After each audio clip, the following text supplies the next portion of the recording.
عالمی ادب کلاسیک کا تعارفی مطالعہ۔ میں doctor Nabeel Ahmad, assistant professor, University of Education Lahore. آج ہم فرانسیسی فکشن رائٹر، فرانسیسی ناول نگار بالزک کا مطالعہ کریں گے۔ بالزک کا سال پیدائش 1799 اور سال وفات 1850 ہے۔ بالزک ایک ایسا فکشن نگار ہے، ایک ایسا ناول نگار ہے جس نے فرانسیسی سماج کی زندگی کو دکھانے کے بہانے انسانوں کے یونیورسل معاملات کو ڈپکٹ کیا ہے۔ ظاہر ہے کہ ایک رائٹر عالمی کلاسک میں اسی وقت شامل ہوتا ہے جب اس کا اسلوب گرینڈر کا حامل ہو، جب اس کے موضوعات بڑے ہوں، جب وہ کسی نئی تحریک کا بنیاد گزار ہو یا کسی بڑے کام کا بنیاد گزار ہو۔ تو اس تناظر میں اگر ہم بالزک کو دیکھتے ہیں تو بالزک نے حقیقت نگاری کا آغاز کیا اور حقیقت نگاری کے باقاعدہ پہلے بنیاد گزار ناول نگار کی حیثیت سے ادبیات عالم میں منظر عام پر آئے۔ اس دور میں جو ناول لکھا جا رہا تھا یا جو انشاء پردازی کا سلسلہ تھا، اس میں رومانٹسزم کا سلسلہ اپنے عروج پر تھا، لیکن بالزک ایک ایسے ناول نگار ہیں جنہوں نے فکشن میں حقیقت نگاری کی بنیاد رکھی۔ حقیقت نگاری کے سلسلے میں بعد کے بہت سے لکھنے والے فکشن نگار بالزک سے متاثر ہوئے اور انہوں نے بالزک کے تتبع میں، بالزک کی پیروی میں، بالزک کی تقلید میں لکھنا شروع کیا، جن میں Charles Dickens, Marcel Proust, Emile Zola بڑے نام ہیں۔ اور ظاہر ہے کہ بالزک کے عہد کے بھی متعدد لکھنے والے بالزک سے متاثر ہوئے اور بالزک کے بعد پورے یورپ میں حقیقت نگاری کی تحریک کا باقاعدہ آغاز ہو گیا۔ یورپ کے دیگر ناول نگاروں نے بالزک کے فن سے متاثر ہو کر نہ صرف لکھا بلکہ بالزک کے فن کی بھرپور طریقے سے تقلید کی، حقیقت نگاری کو ایک باقاعدہ تحریک کی شکل دینے میں نمایاں کردار ادا کیا۔ بالزک محض فرانس کی زندگی کی ڈپکشن نہیں کرتے، بلکہ بالزک فرانس میں خاص طور سے پیرس کے لوگوں کی، شہری لوگوں کی اور ان لوگوں کی جو غیر مراعات یافتہ لوگ ہیں یا ورکنگ کلاس ہے، ان کی ڈپکشن کرتے ہیں، ان کے ان مسائل کو ہمارے سامنے لا کر رکھتے ہیں جو یونیورسل مسائل و مصائب ہیں۔ اگر وہ خوف کی کسی کیفیت کو دکھاتے ہیں ایک کردار کے اندر تو ظاہر ہے کہ خوف جو ہے وہ صرف اور صرف فرانس کے کسی ایک انسان کے اندر نہیں ہوتا۔ اگر وہ کسی ایک انسان کی زندگی میں کردار کی عظمت کو دکھاتے ہیں، اس کی اخلاقیات کے کسی پہلو کو دکھاتے ہیں، تو اس کا یہ مطلب ہے کہ یہ صرف فرانس کے کسی ایک فرد سے جڑا ہوا موضوع نہیں ہے۔ اگر وہ کسی انسان کی سچائی کو دکھاتے ہیں، کسی کے خلوص کو دکھاتے ہیں، تو اس کا یہ مطلب ہرگز نہیں ہے کہ اس کا تعلق جو ہے وہ فرانس کے ایک فرد یا بالزک کے ایک ناول کے ایک کردار کی زندگی سے متعلق ہے، بلکہ اگر یہ کہا جائے کہ بالزک جب کسی ایک کردار کی زندگی میں لالچ، اس کی نفسیات میں حرص و ہوس کے سلسلے کو دکھاتے ہیں، یا ایک انسان کے اندر کچھ کرنے کی للک، کچھ پانے کا جذبہ اور کچھ کرنے کی بے چینی یا اضطراب پایا جاتا ہے، تو اس کا مطلب یہ ہے کہ یہ ایک یونیورسل میٹر ہے، یہ صرف فرانس کے کسی ایک فرد کی زندگی کا معاملہ نہیں ہے، بلکہ یہ پوری دنیا کے انسانوں سے جڑا ہوا معاملہ ہے۔ ظاہر ہے کہ جب ایک لکھنے والا لکھتا ہے جیسے ہم بالزک کی بات کر رہے ہیں تو بالزک اگر فرانس کی ڈپکشن نہیں کریں گے تو کیا وہ امریکہ کی زندگی کی ڈپکشن کریں گے؟ سب سے پہلے وہ اپنے انڈیجنس کلچر پر فوکس کریں گے، ظاہر ہے اپنی سماجیاتی زندگی پر فوکس کریں گے، اور ظاہر ہے کہ اپنے لوگوں کی نفسیاتی اور خارجی صورتحال کو دکھائیں گے۔ اور بالزک نے بھی ایسا ہی کیا، اپنے ناولوں کے ذریعے، اپنے افسانوں کے ذریعے انہوں نے کیا کیا؟ انہوں نے انہی موضوعات کو لیا اور انہی موضوعات کے گرد اپنے فن کو پھیلایا۔ بالزک نے اپنے ناولوں کے ذریعے فرانس میں ریسٹوریشن یعنی بحالی کے دور، جسے ہم دیکھتے ہیں 1815 سے شروع ہوتی ہے اور 1830 تک چلتی ہے، اور پھر ہم یہ دیکھتے ہیں کہ بادشاہت کا دور جو 1830 میں شروع ہوتا ہے، مونارکی کا دور، اور 1848 تک چلتا ہے۔ بالزک نے ان دو ادوار کی فرانسیسی شہری زندگی، فرانس کے انسانوں کی صورتحال، وہاں کے انسانوں کی آفاقی اقدار اور انسانی رویوں، سماجی رویوں کو اپنے ناولوں کے ذریعے پیش کیا ہے۔ فرانس میں بادشاہت کا زمانہ 1830 اور 1848، اس دور کی ورکنگ کلاس کی زندگی کو بالزک نے غیر جذباتی انداز سے پیش کیا ہے۔ اس عہد میں رومانٹیسزم، رومانویت کی طرف زیادہ لکھنے والوں کا رجحان تھا، جس میں وکٹر ہیوگو بھی شامل تھے اور اس عہد کے دیگر لکھنے والے بھی شامل تھے۔ لیکن بالزک پہلے فرانسیسی ناول نگار ہیں جنہوں نے اپنے ناولوں کے ذریعے سماج کے حقائق کی ڈپکشن کی، سماج کی حقیقی صورتحال کو پیش کیا۔ اور جب ہم ان کے ناول بڈھا گوریو کو دیکھتے ہیں تو بڈھا گوریو میں گوریو ایک ایسا شخص ہے جو بڑی عمر کا ایک انسان ہے، لیکن وہ کوئی قابل رحم شخص نہیں ہے، کوئی ایسا پاگل شخص نہیں ہے کہ جس پر ترس کھایا جا سکے، بلکہ وہ ایک مکمل انسانی شخصیت کا حامل ہے۔ بڈھا گوریو کی کہانی ہمیں عجیب سوالات پوچھنے پر مائل کرتی ہے، مجبور کرتی ہے۔ کیا بے غرض محبت ہلاکت کا دوسرا نام ہے؟ کیا عظیم شخصیت کا انجام ہمیشہ المناک ہوتا ہے؟ کیا روحانی بلندی مضحکہ خیز بھی ہو سکتی ہے؟ کیا عظیم بننے کے لیے مضحکہ خیز بھی بننا پڑتا ہے؟ اگر یہ سب واقعی اسی طرح ہے تو انسانی زندگی کیا ہے؟ انسانی زندگی ٹریجڈی ہے یا انسانی زندگی تربیہ ہے؟ یعنی انسانی زندگی معمورہ خوشی ہے یا معمورہ غم ہے؟ معمورہ فرحت و انبساط ہے یا معمورہ الم ہے؟ انسانی زندگی فی الاصل ہے کیا؟ گوریو کے کردار میں تو خیر بالزک نے ثبوت دے ہی دیا ہے کہ انسان کے دل و دماغ کو کتنا سمجھتا تھا، لیکن مذکورہ ناول میں جگہ جگہ آپ کو ایسے نفسیاتی نکتے ملیں گے، ایسی نفسیاتی باتیں ملیں گی کہ آپ واہ واہ کہنے پر مجبور ہو جائیں گے۔ مثلا ایک کردار وکٹورین ہے، وکٹورین کے ضمن میں بات کر لیتے ہیں۔ ایک طرف تو وہ انتہائی پرہیزگار لڑکی ہے، مذہب کی طرف اس کا رجحان ہے، تو دوسری طرف جب وہ واسطی ناک کی طرف مائل ہوتی ہے تو اپنے جذبات کے اظہار میں یا اپنی محبت کا اظہار کرنے میں ذرا بھی ہچکچاہٹ محسوس نہیں کرتی۔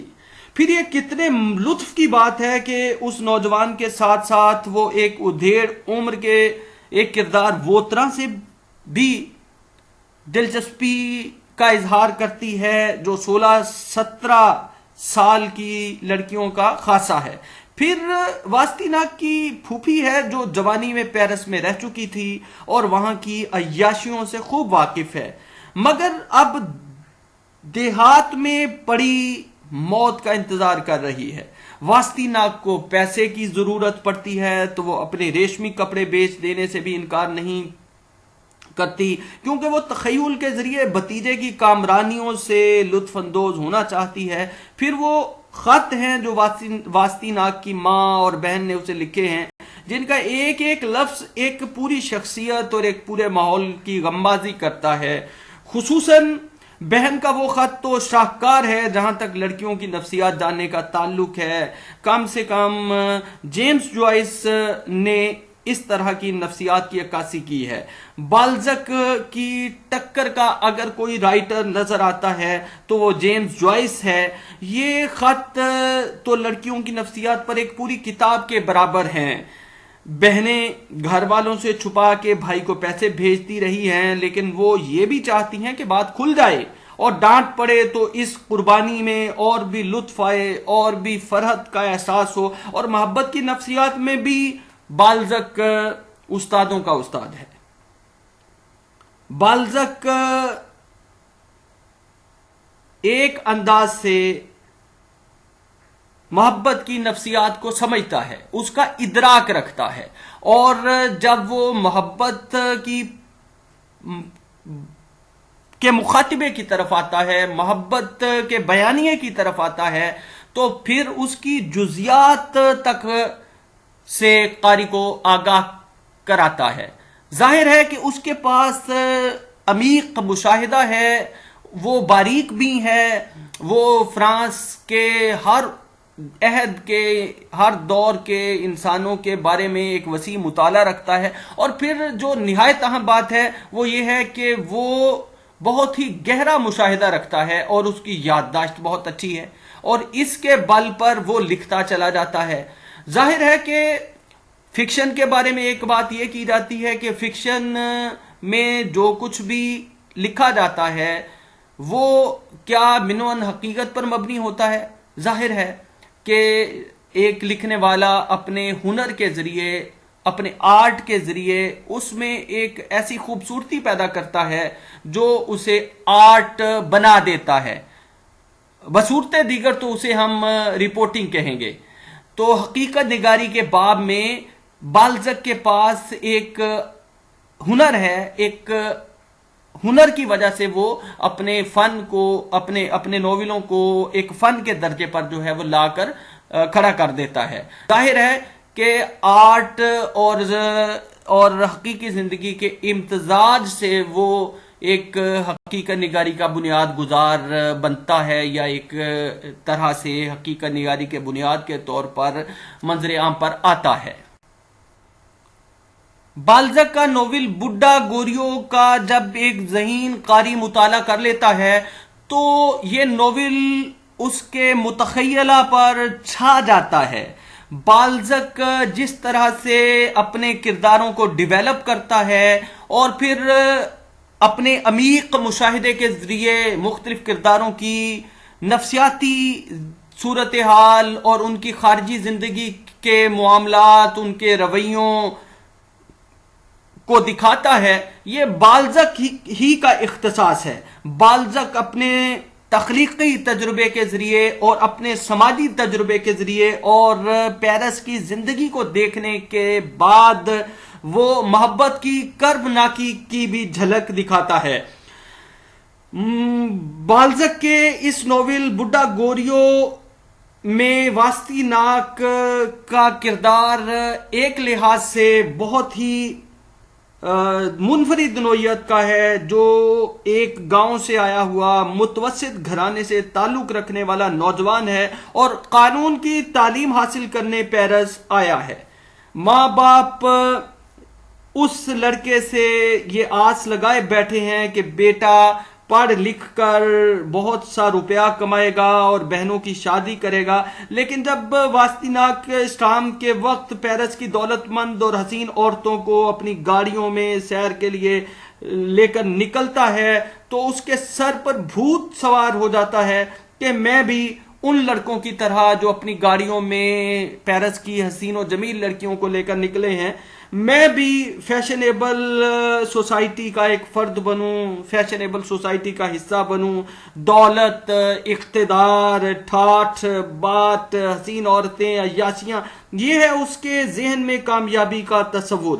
چنانچہ وہ اس دھن میں پڑ جاتا ہے کہ ماں اور بہنیں پیٹ کاٹ کاٹ کر اسے روپیہ بھیجتی ہیں، لیکن وہ جب نئے نئے کپڑے پہن کر اپنی محبوباؤں کے یہاں جاتا ہے تو اسے یہ بھی خیال نہیں آتا کہ میرے گھر والوں نے کس حال میں تھوڑے ہی دنوں میں یہ پیسے اکٹھے کر کے اسے بھیجے ہیں، اور اسے یہ معلوم ہی نہیں پڑتا کہ یہ رنگین زندگی کیسی کھوکھلی ہے، بھڑکدار کپڑوں کے نیچے کیسے کیسے غم، کیسے کیسے اندوہ، کیسی کیسی مایوسیاں چھپی ہوئی ہیں، اور نفاست کے پردے میں کیسی شقاوت اور صفاکی پنہا ہے۔ مجھے اردو کے ایک نہایت عمدہ شاعر اسلم کولسری کا ایک شعر یاد آیا: شہر میں آ کر پڑھنے والے بھول گئے، شہر میں آ کر پڑھنے والے بھول گئے، کس کی ماں نے کتنا زیور بیچا تھا۔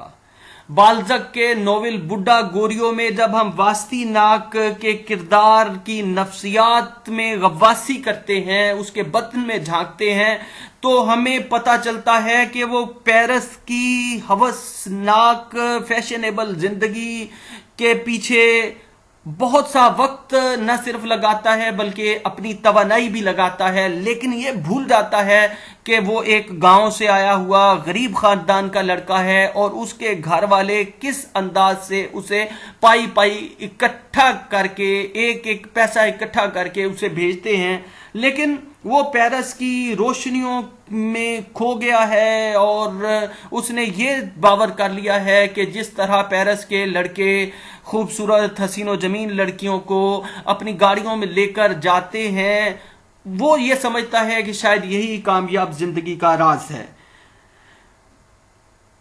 بالزک نے واسطی ناک کے کردار کے ذریعے بہت سے ایسے نوجوانوں کو دکھایا ہے جو اسی طرح کی زندگی کو اپنے لیے کامیابی تصور کر لیتے ہیں، جس طرح کی زندگی کا ایک تصور واسطی ناک کے ذہن میں پیدا ہو چکا ہے۔ پیرس میں محبت اصل میں سودے بازی ہے، یہاں کی زندگی بڑی عجیب و غریب ہے، یہاں خلوص اور سچائی کا رتی برابر بھی مول نہیں لگتا، بلکہ لالچ، لوبھ اور خود غرضی کا بازار گرم ہے، لیکن پھر بھی کامیابی کی ہوس، کامیابی کا لالچ، کامیابی کا اضطراب، کامیابی کا لوبھ واسطی ناک کو بے چین رکھتا ہے، اور وہ کوشش کے باوجود اپنے آپ کو اخلاقی تباہی کے غار میں گرنے سے نہیں روک پاتا، لیکن ساتھ ہی ساتھ وہ اپنے آپ کو یہ بھی یقین دلاتا ہے کہ میرا ضمیر زندہ ہے اور میں راست باز ہوں۔ بڈھا گوریو دم توڑ رہا ہے اور اس کی بیٹی اپنی دعوت نہیں چھوڑ سکتی۔ پہلے تو واسطی ناک کو غصہ آتا ہے، مگر جب وہ دو ایک آنسو بہا دیتی ہے تو وہ خود دعوت میں چلنے کو راضی ہو جاتا ہے، تیار ہو جاتا ہے، اور اپنے تعصف کو اپنے گناہ کا کفارہ سمجھ لیتا ہے۔ جب آخر وقت آتا ہے بڈھا گوریو پر، بڈھا گوریو اپنی اندھی اور بے غرض محبت کے ہاتھوں ہلاک ہو جاتا ہے، تو اس کی قبر پر بیٹھ کر واسطی ناک ارادہ کر لیتا ہے کہ میں اب دنیا سے تعلق توڑ لوں گا، کنارہ کشی اختیار کر لوں گا، لیکن تھوڑے ہی وقت گزرنے کے بعد جب اس کی نظر پیرس کی جگمگاتی ٹمٹماتی روشنیوں پر پڑتی ہے تو اس کے وسوسے، اس کے وہمے ہوا میں تحلیل ہو جاتے ہیں، اور کامیابی کا سراپ، کامیابی کا دھوکہ پھر اسے اپنی طرف کھینچ لیتا ہے، وہ پھر دنیا سے جنگ کرنے کو تیار ہو جاتا ہے اور اپنی محبوبہ کے گھر چل پڑتا ہے۔ بالزک نے واسطی ناک کے کردار کے ذریعے یہ دکھایا ہے کہ انسان کتنا خود غرض اور کتنا خود پرست ہے۔ انسان اصل میں اپنی تسلی ڈھونڈتا ہے، دوسروں کا کرب، دوسروں کا دکھ، دوسروں کی کلفتیں اس کے لیے کوئی مفاہیم نہیں رکھتی، مگر انسان اپنے آپ کو نیک اور راست کردار بھی سمجھنا چاہتا ہے، چنانچہ اس کے اندر اپنے آپ کو دھوکہ دینے اور مسلسل دھوکہ دیتے رہنے کی ایسی زبردست صلاحیت موجود ہے جو کبھی ختم ہونے میں نہیں آتی۔ نہ انسان کبھی کسی حادثے سے سیکھتا ہے، المناک بدترین سے بدترین حادثات بھی اسے عبرت نہیں دلا سکتے۔ اس کی باغ ڈور بس خود پرستی کے ہاتھ میں ہے، چنانچہ اس کے ہانکنے سے انسان دوڑا چلا جاتا ہے کہ اندھے کنویں اور کھائیاں دیکھ کر بھی نہیں رکتا. پھر واسطی ناک جس سماج میں رہتا ہے وہاں خدا، مذہب، اخلاقیات سب کچھ ترک کر دیا گیا ہے. انسان نے سب کچھ تہو بالا کر کے رکھ دیا ہے، اور کائنات کا مرکز و محور کون ہے؟ وہ انسان ہے. اور انسان نہ صرف کائنات کا مرکز و محور ہے بلکہ انسان اب اخلاقیات سے روگردانی کر کے ایک دھوکے کی دنیا کی طرف مراجعت کر چکا ہے. بالزک کے ناول بڈھا گوریو کے ذریعے ہمیں نہ صرف پیرس کے انسانوں کی خارجی زندگی کا پتہ چلتا ہے بلکہ اس کے ساتھ ساتھ ہمیں ان انسانوں کی نفسیاتی صورتحال کا بھی پتہ چلتا ہے. دیکھیے، اگر ہم صرف پیرس اور فرانس کی زندگی کے ہی سیاق و تناظر میں دیکھیں کہ بالزک نے ناول لکھا ہے تو پھر یہ ادب عالیہ میں کیسے شمار ہوگا؟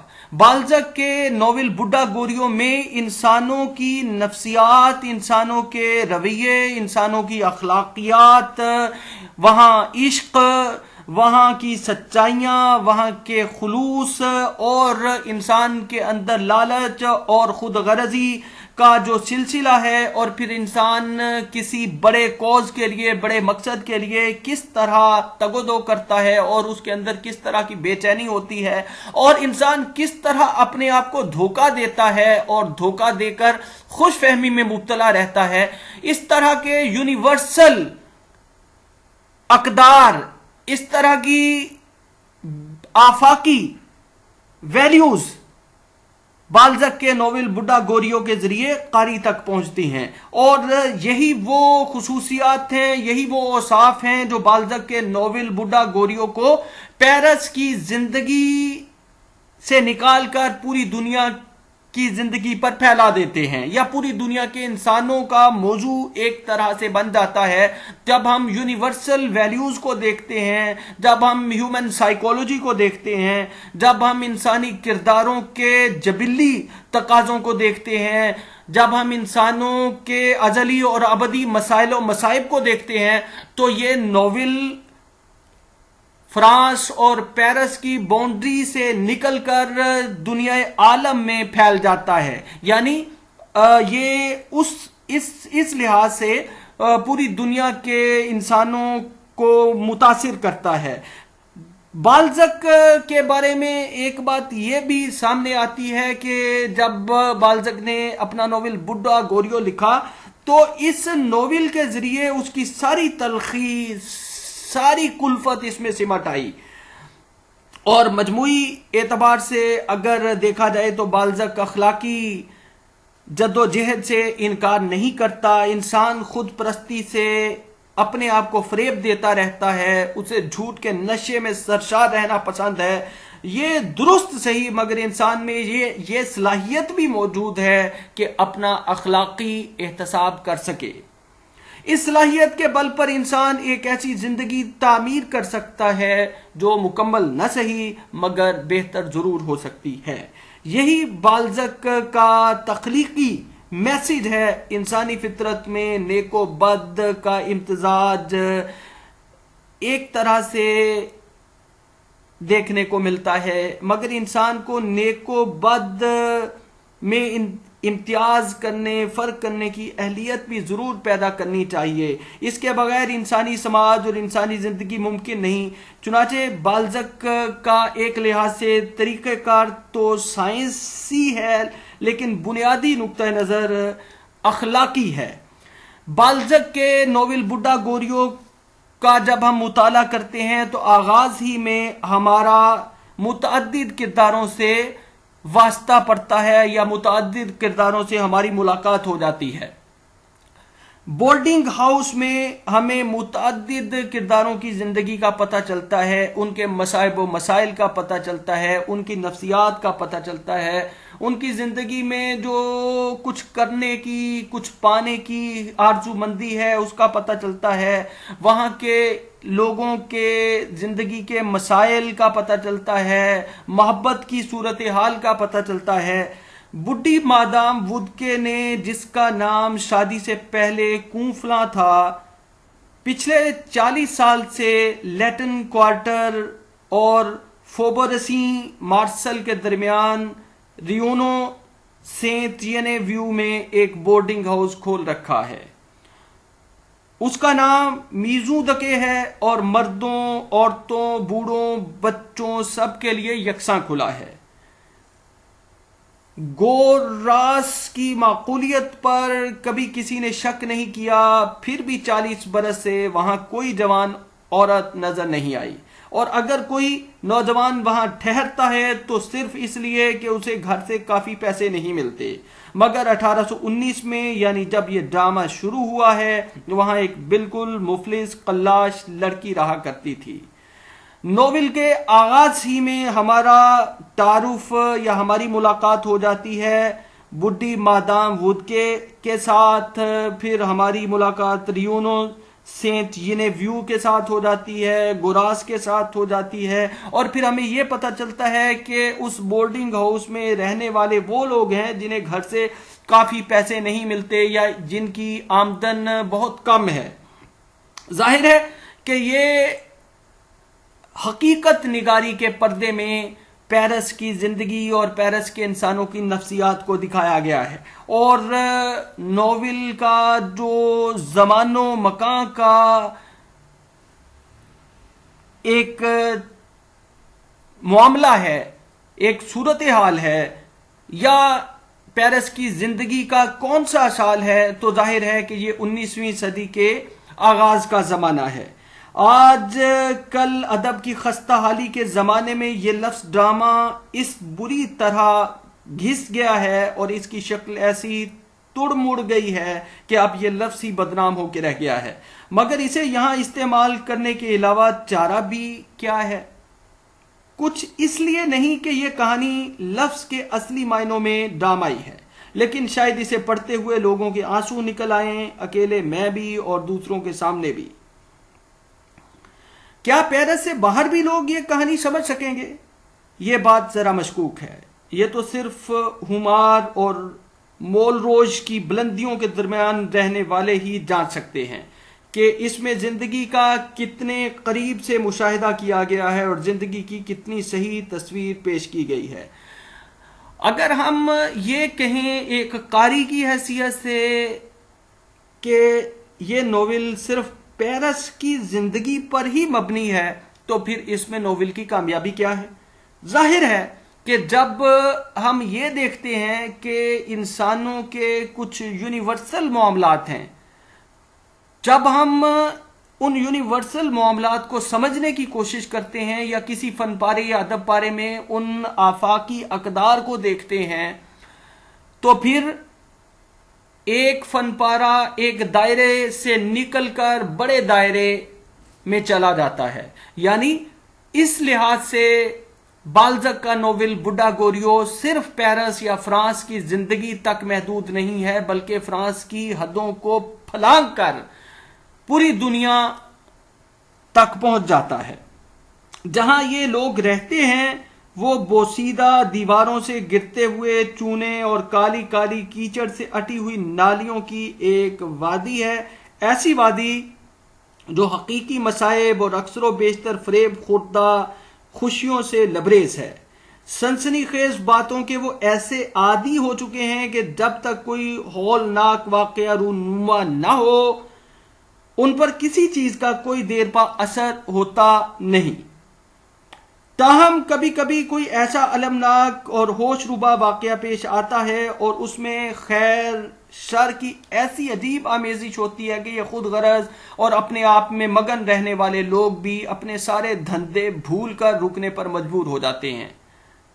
ظاہر ہے کہ یہاں خیر اور شر کی بات کی گئی ہے. خیر اور شر کا تعلق ظاہر ہے کہ انسانوں ہی سے ہے، اور پھر خود غرضی میں مگن رہنے والے لوگ جب کسی بڑے واقعہ کے پیش آنے پر ان کی زندگی میں اتھل پتھل ہو جاتی ہے تو پھر اس کا مطلب یہ ہے کہ یہاں ایک کسی بڑی حقیقت کو دکھانے کی بات کی گئی ہے، اور ان کا دل بھی ذرا سی دیر کے لیے پگھل جاتا ہے. ظاہر ہے کہ جو مصائب و مسائل سے خود پسے ہوئے ہیں وہ پتھر دل ہو جاتے ہیں اور جب کوئی بڑا طوفان آتا ہے اور انہیں پتہ چلتا ہے کہ شہر میں کوئی اتھل پتھل ہو گئی ہے، کوئی بڑا حادثہ پیش آیا ہے، تو ظاہر ہے کہ پتھر سے پتھر دل بھی پگھل جاتا ہے، موم ہو جاتا ہے۔ تو ظاہر ہے کہ ابھی ان کرداروں کے دل میں انسانیت کی ایک ہلکی سی رمق باقی ہے،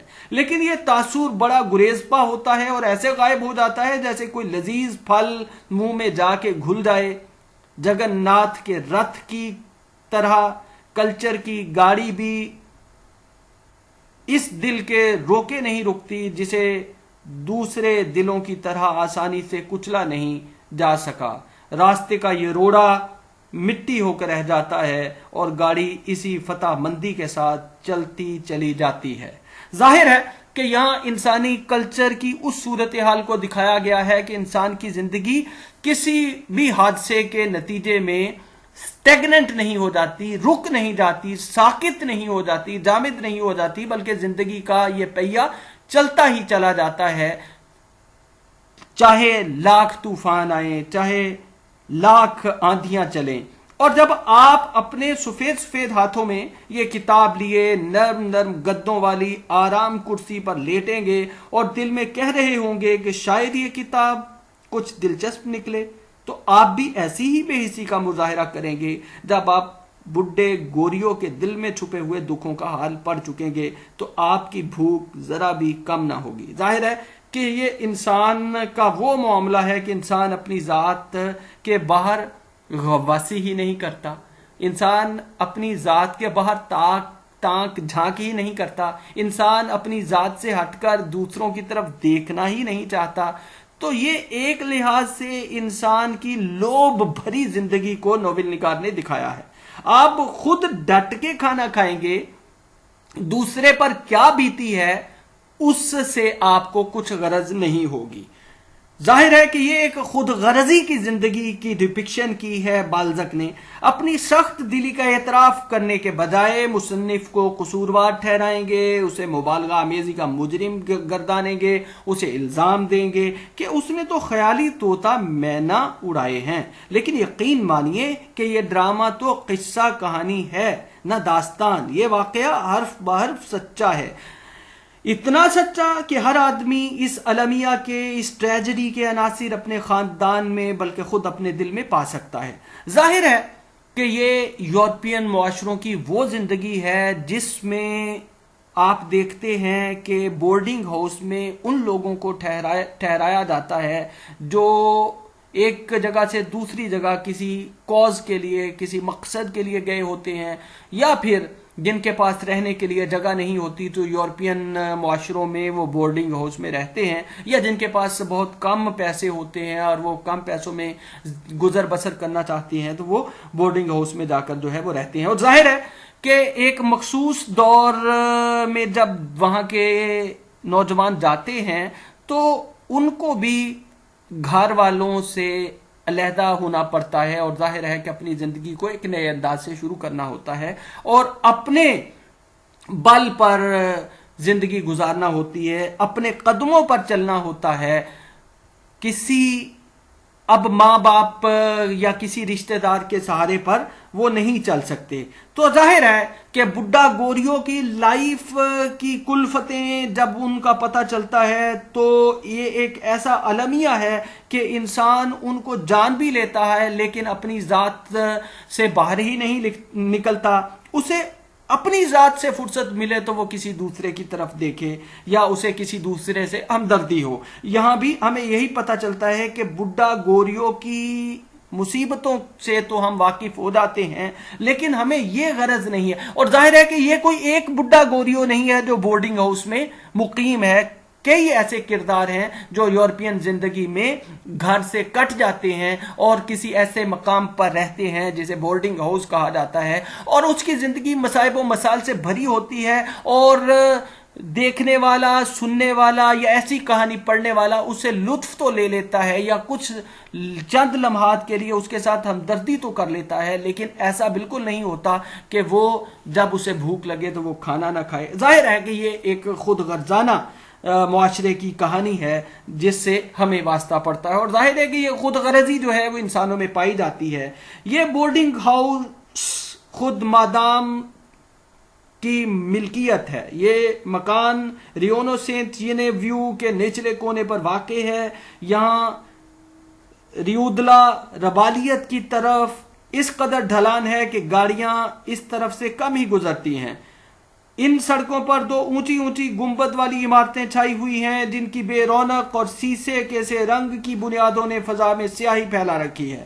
چنانچہ یہ علاقہ گھٹا گھٹا سا ہے۔ ایک تو یہاں ویسے ہی خاموشی طاری رہتی ہے، پھر چونکہ گاڑیاں نہیں چلتی اس لیے سڑکیں بھائیں بھائیں کرتی ہیں۔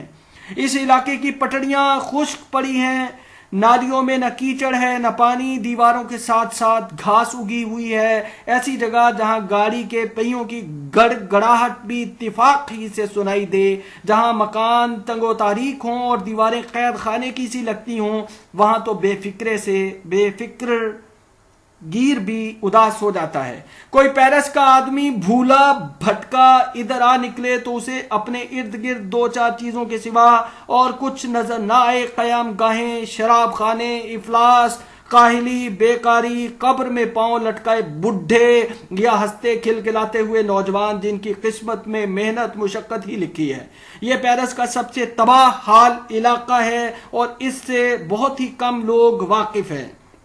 ظاہر ہے کہ یہاں ہمیں بالزک نے اپنی باریک بینی اور مشاہدے کی عمیق صورتحال سے ایک ایسا نقشہ ہمارے سامنے رکھا ہے، یعنی اس نے ایک جزیات کر کے اس پورے علاقے کی تصویر کشی کی ہے۔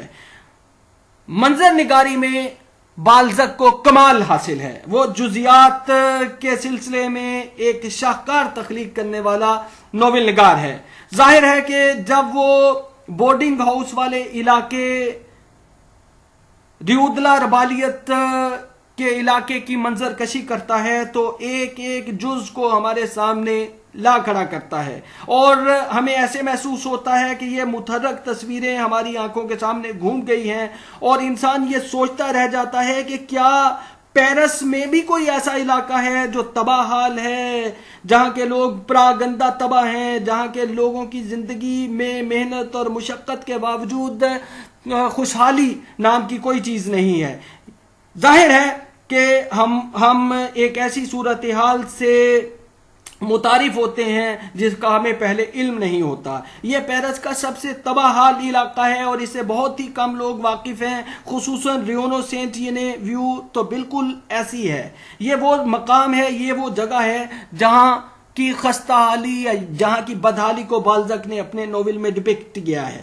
جیسے تصویر کا سیاہ چوکھٹا ہوتا ہے اور ہماری کہانی کے لیے موضوع بھی یہی ہے، کیونکہ اس کہانی کے لیے تو پڑھنے والے کا دماغ اور اداس رنگوں اور افسردہ تصورات کے ذریعے پہلے ہی سے تیار ہو جاتا ہے۔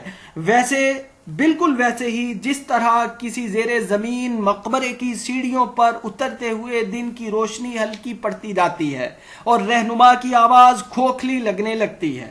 یہ بڑی موزوں تشبیہ ہے، کیونکہ اس بات کا فیصلہ کون کر سکتا ہے کہ سوکھی ہوئی کھوپڑیوں کا منظر زیادہ دہشتناک ہوتا ہے یا مرجھائے ہوئے دلوں کا؟ ظاہر ہے کہ ایک نادر تشبیہ کے ذریعے بالزک نے اس زندگی کی پژمردگی کا نقشہ ہمارے سامنے رکھا ہے، اور یہ بات بالکل طے شدہ ہے کہ دہشتناک زندگی جو ہے وہ مرے ہوئے لوگوں کی نہیں ہوتی، بلکہ ان لوگوں کی ہوتی ہے جو پژمردہ دلوں کے ساتھ زندگی بسر کر رہے ہوتے ہیں، جن کے پاس زندگی کرنے کا ہنر نہیں ہوتا، یا زندگی کرنے کا ہنر تو ہوتا ہے لیکن ان کے پاس اتنے پیسے نہیں ہوتے کہ وہ زندگی کو اچھے طریقے سے رعنائی کے ساتھ بسر کر سکیں۔ اس بورڈنگ ہاؤس کے سامنے ایک چھوٹا سا باغ ہے۔ یہ مکان ریونو سینٹ ینے ویو سے مل کر زاویہ قائمہ بناتا ہے، اور سڑک پر سے اس کا صرف ایک حصہ نظر آتا ہے۔ باغ اور بورڈنگ ہاؤس کے درمیان ایک چھوٹی سی تقریباً 6 فٹ چوڑی پکی نہر بہتی ہے، جس کے ساتھ ساتھ بجری کی پگڈنڈی ہے۔ اس کے دونوں طرف بڑے بڑے نیلے اور سفید گملوں میں ایک قسم کے پھولوں اور انار کے پودے لگے ہوئے ہیں۔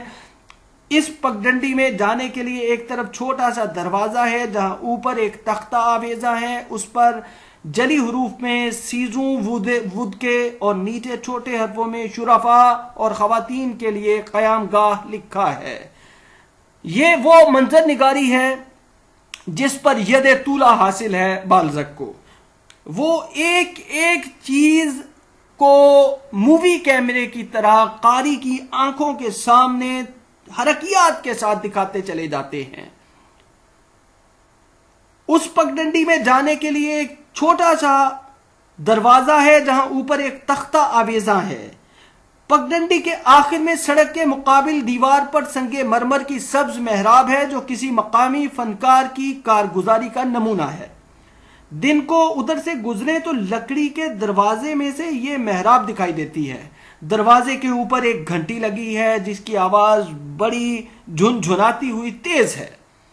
اس نقلی مندر میں محبت کے دیوتا کا بت نصب ہے۔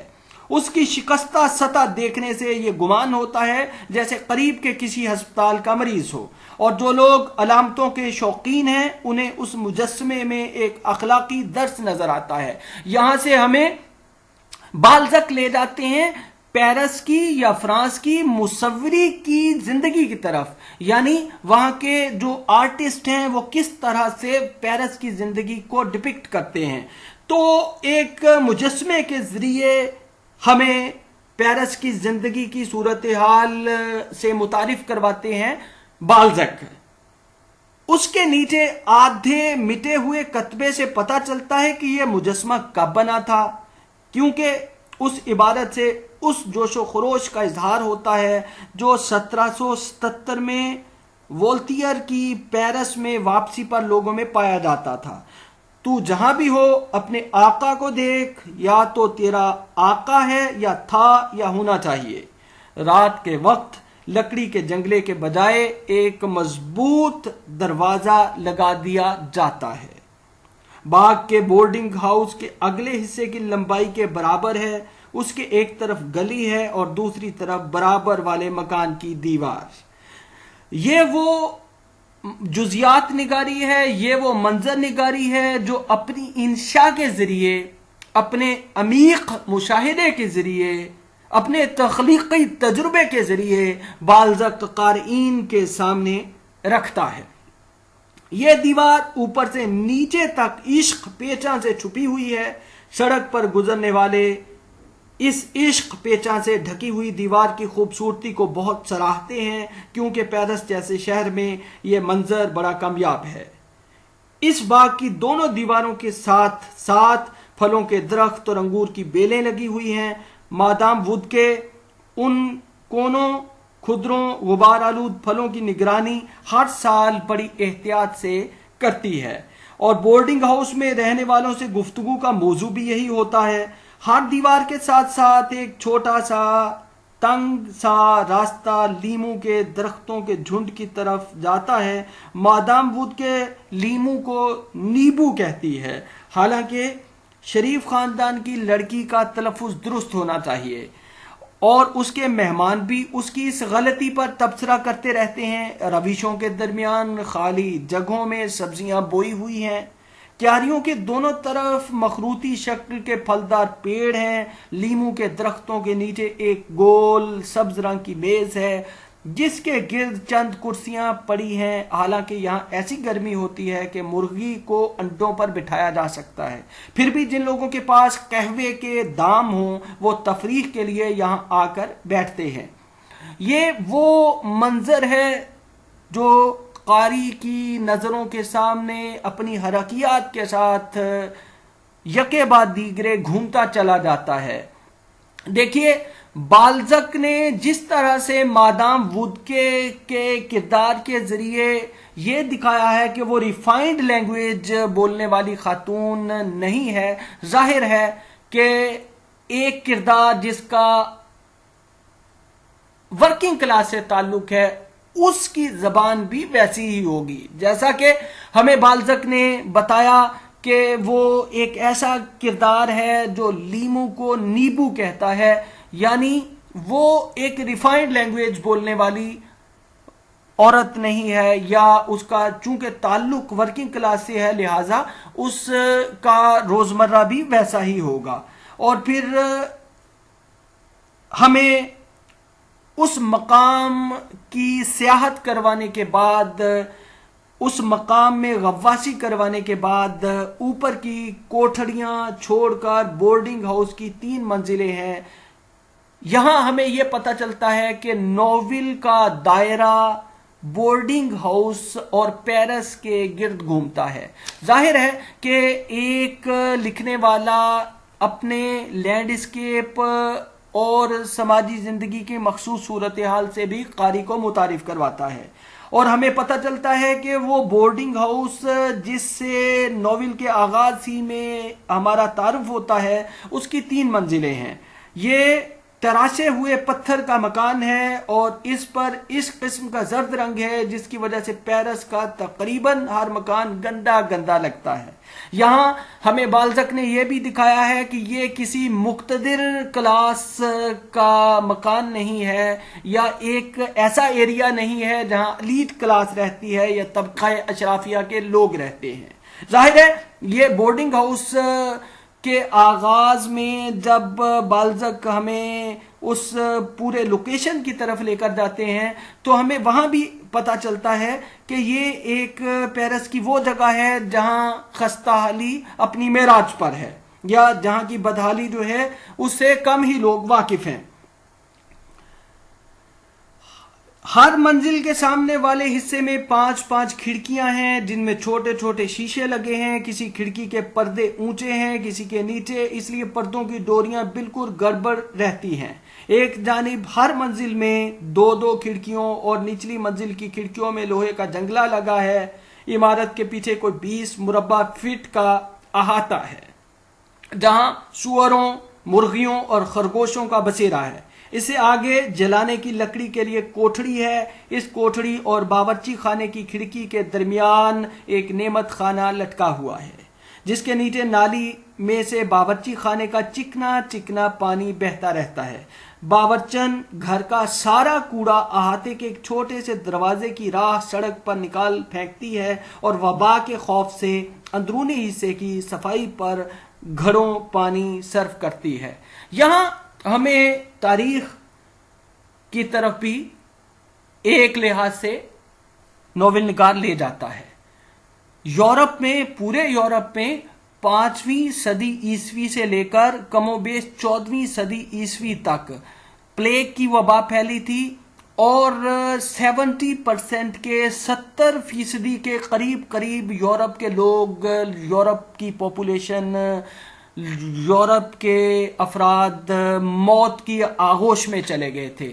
تو یہاں ہمیں یہ پتہ چلتا ہے کہ اب یہ جو 19ویں صدی کے آغاز کی زندگی ہے، یہاں جب وہ اپنی جزیات کے ذریعے بورڈنگ ہاؤس کی ساری صورتحال سے ہمیں متعارف کرواتے ہیں تو ساتھ یہ بھی بتاتے ہیں کہ کسی وبا کے خوف سے وہ بورڈنگ ہاؤس میں جو باورچی خانہ ہے اس کی باورچن اس کے سارے کوڑے کرکٹ کو ایک راستے سے نکال کر دوسری طرف پھینک دیتی ہے اور پھر کسی انجانی وبا کے خوف سے وہ اندرونی حصے کی صفائی کرتے ہوئے بہت سا پانی صرف کرتی ہے. نچلی منزل اوسط درجے کے بورڈنگ ہاؤس کے لیے نہایت موزوں ہے. پہلے کمرے میں گلی کے مقابل کی کھڑکیوں میں سے روشنی آتی ہے اور اس میں فرانسیسی کھڑکی سے داخل ہوا جا سکتا ہے. اس نشست گاہ میں سے ایک دروازہ کھانے کے کمرے کی طرف کھلتا ہے. اس کمرے اور باورچی خانے کے درمیان زینے کی دیوار ہے. سیڑھیوں پر چکنے اور رنگین ٹائل لگے ہوئے ہیں. یہاں بھی بالزک حقیقت نگاری کرتے ہوئے وہاں کی جو منظر نگاری ہے یا وہ بہت ہی باریک بینی کے ساتھ وہاں کی تمام تر بورڈنگ ہاؤس کی صورتحال کی جزیات نگاری کرتے ہیں اور ایک ایک جز کو قارئین کی آنکھوں کے سامنے تحرک کے ساتھ گھماتے چلے جاتے ہیں. اس بیٹھک کو دیکھ کر طبیعت نہایت بیزار ہوتی ہے یہاں مختلف قسم کی کرسیاں پڑی ہیں جن پر کچھ چمکیلی اور کچھ بے رنگ دھاریوں والا بالدار کپڑا منڈا ہوا ہے. درمیان میں ایک گول میز ہے جس کا تختہ سنگ مرمر کا ہے اور اس پر سفید چینی کا چائے کا سامان رکھا ہے جس پر سے سنہری بیل بوٹوں کا کام آدھا مٹ چکا ہے. اس قسم کا چائے کا سامان آج کل ہر جگہ دکھائی دیتا ہے.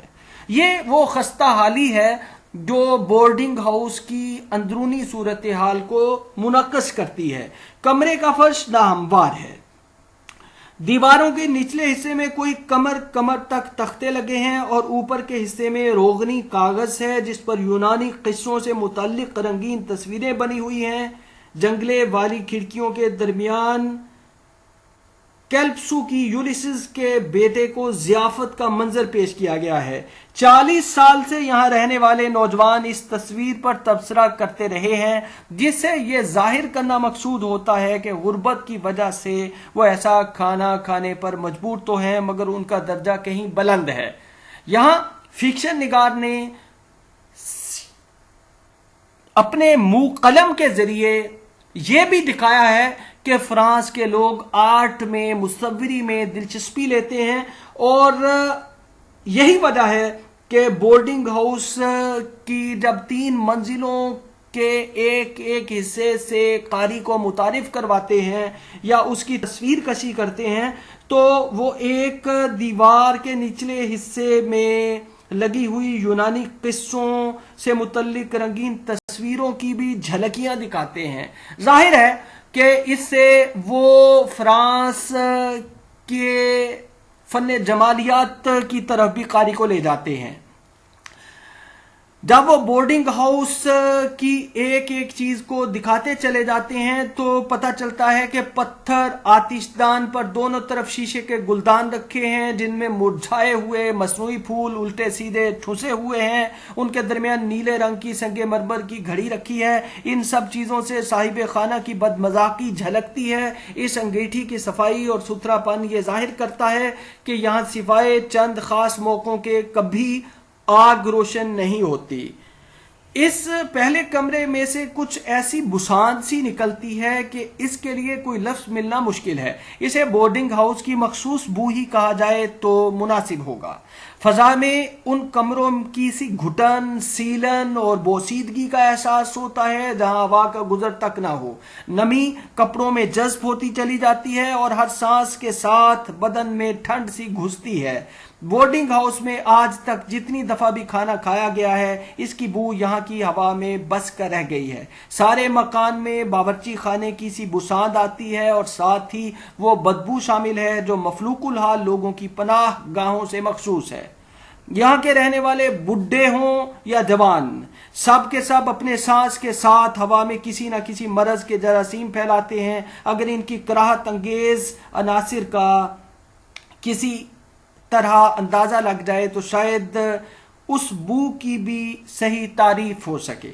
بہرحال اس ہولناک بدبو کے باوجود اگر آپ اسی نشست گاہ کا موازنہ برابر والے کھانے کے کمرے سے کریں تو یہ نشست گاہ جنت معلوم ہوگی. اس کھانے کے کمرے میں دیواروں پر تختے لگے ہوئے ہیں. ان پر کسی زمانے میں کوئی رنگ ہوگا جو آج کل بالکل پہچاننے میں نہیں آتا. یہ رنگ گویا زمین ہے جس پر مٹی کی پے در پے تہوں نے عجیب و غریب بے ڈھنگی شکلیں بنا رکھی ہیں. کمرے کے چاروں طرف میزوں کی قطار لگی ہوئی ہے جن پر شکستہ داغدار بوتلوں ریشم کی طرح چمکتی ہوئی دھات کی تختیوں اور مٹی کی موٹی نیلی دھاری دار پلیٹوں کا انبار لگا ہوا ہے. کونے میں بہت سے خانوں والا ایک صندوق رکھا ہے جس میں بورڈنگ ہاؤس میں رہنے والوں کے شراب اور کھانے سے داغدار رومالوں کا ڈھیر بند ہے اور ہر خانے پر نمبر لکھا ہے. ظاہر ہے کہ بالزک کو منظر نگاری پر ید طولہ حاصل ہے.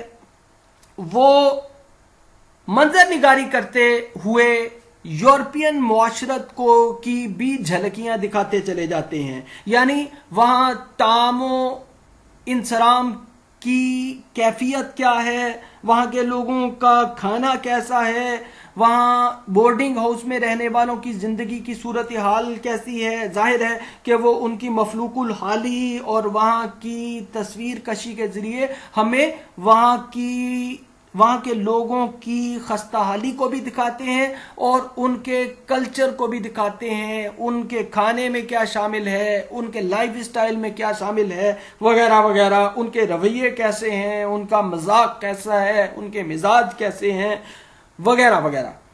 دوسرے گھروں کا وہ فرنیچر جو گھس پٹ کر بھی ختم نہیں ہوتا یہاں پہنچ جاتا ہے، بالکل اسی طرح جیسے انسانی تہذیب کے ٹوٹے پھوٹے ڈھچر بہتے بہاتے ناقابل علاج مریضوں کے ہاسپٹل میں پہنچتے ہیں۔ اس کمرے میں آپ کو عجیب و غریب چیزیں ملیں گی، مثلا ایک مقیاس الحرارت یعنی تھرمامیٹر ہے جس میں خاص راہب بند ہے، ہوا میں نمی ہو تو راہب باہر نکل آتا ہے، یا پھر بھدی اور بھونڈی تصویریں ملیں گی جنہیں دیکھے سے بھوک بھاگے، یعنی آپ کو متلی کی کیفیت میں مبتلا کر دے۔ اور پھر وہ روغن دار سیاہ لکڑی سے جڑی ہوں گی جس کے کنارے سنہری ہوں گے، کچھوے کے خول میں لگی ہوئی گھڑی نظر آئے گی جس پر تانبے کا کام ہوگا، مٹی اور تیل سے بنے ہوئے چراغ ہوں گے۔ دیکھیے یہ گھڑی، کچھوے کے خول میں گھڑی کا بند ہونا، یہ ایک آرٹ کی علامت ہے، یہ ایک مخصوص کلچر کی ڈپکشن ہے۔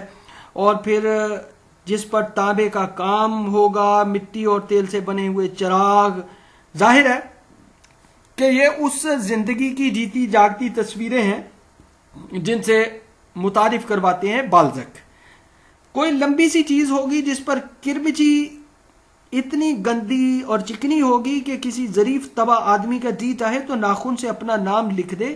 کمر ٹوٹی کرسیوں، گھاس کی چھوٹی چھوٹی پھٹی پرانی چٹائیاں ہوں گی جن کے تنکے کھلتے چلے جائیں مگر ٹوٹنے کا نام نہ لیں۔ ٹوٹی پھوٹی انگیٹھیاں ہوں گی جن کے سوراخ گل گل کے بڑے ہو گئے ہوں گے، قبضے جھڑ چکے ہوں گے اور لکڑی جل کے کوئلہ ہو گئی ہوگی۔ یہ سارا فرنیچر پرانا، گھسا پٹا، جگہ جگہ سے تڑخا، گلا سڑا، کیڑوں کھایا، ڈگر ڈگر ہلتا ہوا ہے، اور اس کے انجر پنجر سب ڈھیلے ہو چکے ہیں۔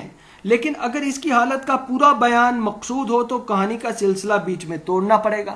ظاہر ہے کہ بالزک نے اپنے مشاہدے کے ذریعے، اپنے تخلیقی تجربے کے ذریعے، اپنے آرٹ کے ذریعے وہاں کی ایک ایک چیز کا نقشہ کھینچ کے ہمارے سامنے تمام تر ڈائنامکس کے ساتھ رکھ دیا ہے۔ یعنی قاری سیر کرتا چلا جاتا ہے، قاری ایک ایک بورڈنگ ہاؤس کی چیز سے واقف ہوتا چلا جاتا ہے، اور ظاہر ہے کہ یہ ہی وہ حقیقت نگاری ہے جس کی وجہ سے بالزک کو دیگر لکھنے والوں پر امتیاز حاصل ہے۔ ظاہر ہے کہ ایک فکر ہوتی ہے، ایک فن ہوتا ہے، تو فن کیا ہے کہ بالزک نے پہلی دفعہ جب اس کے سامنے کوئی ماڈل نہیں تھا، جب اس کے سامنے کوئی پیٹرن نہیں تھا، تو اس نے پہلی دفعہ لکھتے ہوئے اس انداز سے چیزوں کو دکھایا کہ وہ ریئلسٹ کہلانے لگا، یا فکشن کی دنیا میں ایک حقیقت نگار کے طور پر، ایک بڑے حقیقت نگار کے طور پر متعارف ہوا۔ یہ سارا فرنیچر پرانا، گھسا پٹا، جگہ جگہ سے تڑخا ہوا، گلا سڑا، کیڑوں کھایا، ڈگر ڈگر ہلتا ہوا، اور اس کے انجر پنجر سب ڈھیلے ہو چکے ہیں۔ لیکن اگر اس کی حالت کا پورا بیان مقصود ہو تو کہانی کا سلسلہ بیچ میں توڑنا پڑے گا۔ پڑھنے والے ویسے ہی بے صبرے ہوتے ہیں، اس سے ان پر خواہ بار پڑے گا۔ فرش کے سرخ ٹائلوں میں رگڑتے گڑھے پڑ گئے ہیں اور جگہ جگہ دھبے آ گئے ہیں۔ قصہ مختصر، یہاں ایسے افلاس کا راج ہے جس پر نام کو بھی چمک نہ ہو، اور افلاس جو تنگ و تاریک، گھٹا ہوا اور سر تا پا شکستہ حال ہو۔ کوڑا کباڑ اور گندگی چاہے یہاں نہ ہو مگر ہر چیز داغدار اور میلی ہے۔ خواہ چیتھڑے نظر نہ آتے ہوں لیکن ہر چیز گل گل کر ٹکڑے ہوئی جا رہی ہے۔ یہاں ایک طرف تو ظاہری سطح پر خستہ حالی کی تصویر ہے، تو دوسری طرف بورڈنگ ہاؤس کے پردے میں وہاں بسنے والوں کی بھی مفلوق الحالی کی تصویر کشی کی گئی ہے۔